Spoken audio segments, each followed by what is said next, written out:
Acts chapter 27, verses 1 through 26. And when it was determined that we should sail into the night, the ship's captain and the mariners gave no thought to the safety of the ship or the cargo, but only to getting away as quickly as possible. So they loaded on board a large quantity of goods, and then they dropped anchor and set sail for the coast of Syria. And since they were laden with much cargo, they had to put out to sea and ride the winds of the south. But after sailing past the island of Cyprus, a windstorm struck, so that from the south it changed to a north wind. And when the ship was caught in the grip of the storm, they began to fear. Then the sailors began to panic and cried out to the gods for help. "Great gods, why have you brought us to these empty stretches of sea, and all this cargo to be wrecked? And what will become of our lives?" The ship's captain, however, calmed them down, saying, "Men, there is nothing to fear.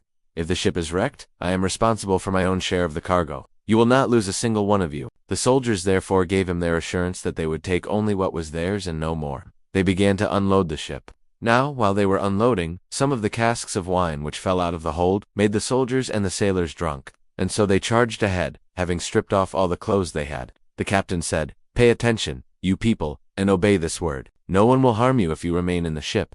For the ship's sake, I do not say this because I do not want any of you to come to harm.